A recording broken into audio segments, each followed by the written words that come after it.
Hi guys, so if you guys are interested in seeing how it is that I achieve this look, just keep on watching.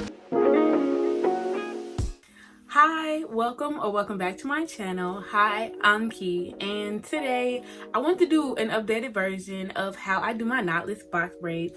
So as you can see, my hair is all over my head because I have really been trying to put this, like, I have not done anything to my hair so I could do this video. Like, I have been walking around just like, but it's my fault. I've been procrastinating. So I am so excited to finally do an updated version of how I do my knotless box braids. I have a video on how I do my knotless box braids, but that was when I first started doing knotless box braids. So I'm gonna show you guys how I do them now that I've got a little bit of, you know, some experience under me. I've done them a few times and now I kind of feel like I have a better way of doing them so that they look better. So I'm gonna show you guys the colors that I'm gonna use. So I'm gonna be doing 3 colors because I recently dyed my hair. I did a skunk stripe, as you guys can kind of see. I have some blonde patches in my hair, so I'm gonna be using, for one of my colors, Outrage's jumbo braid, and I'm gonna be using this in the color 144, and this is what that looks like. So this is the black hair, kind of. I don't think it's black. It's the color 2. Yeah, I'm gonna say it's not black. This is the color 2, and this is the Knotless braid collection. Oh. And then I have another Outrage jumbo braid, and of course the classic 613. Come on now. So again, I'm gonna be using the Outrage jumbo braid collection in the color 144 and 613, and I'm going to be using the Knotless in the color 2. So what I'm about to do now is pre-part my head. So I'm gonna show you guys the products that I'm gonna be using and any like other utensils that I'm gonna be using throughout this process before I start, you know. So I'm gonna show you guys what I'm gonna use.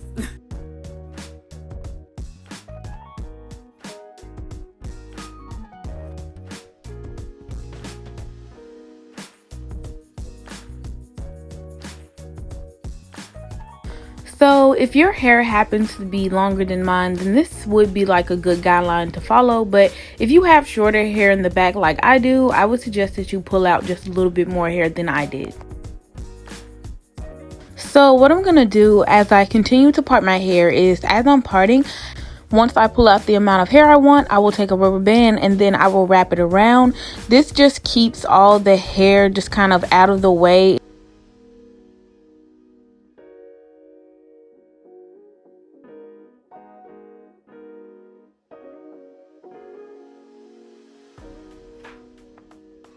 I did do this step all over my head, so when I tell you guys this took a very long time, but as you guys can see, I am just going to take my comb, and I do have a parting comb, which is something I would definitely tell you guys to get, especially if you're someone who does your own hair. It's a great tool to have. And as you just see, I am doing little tiny squares all over my head because I am going for just a very thin look. And this is what they looked like when I was done. You guys, this took me 2 days.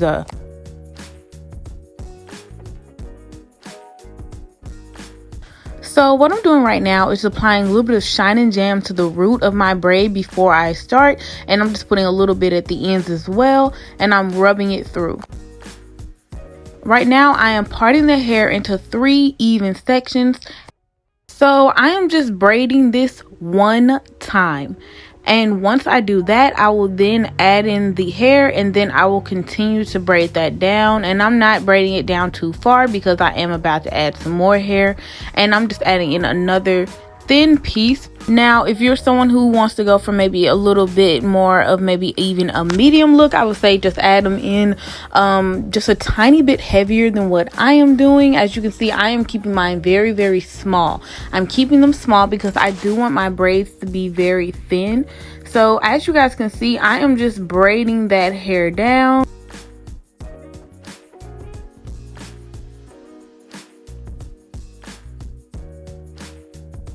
So right now I'm just showing you guys again what I did one more time. I'm just going in with that shiny gem and I'm just working that through that piece of hair. And as you guys can see, I've taken out just a little bit of baby hair in the front. And again, I am going to be parting my hair into 3 sections, making 1 braid, and then I'm adding in a small piece of 613 hair right in the front. Right here, I'm just adding in another piece of hair and continuing to braid down. I am tucking the hair just a tad bit, but not a lot, because I'm not really bothered by that look. So because this took so long, I did not film when I finished my extensions, but what I do when I'm done with my braids is I will take the ends of the hair, take a small piece, and then I will wrap it around multiple times and just tie it down. And then after that, I will seal the hair using boiling hot water. Right now, I'm just showing you guys the little fake baby hairs that I made.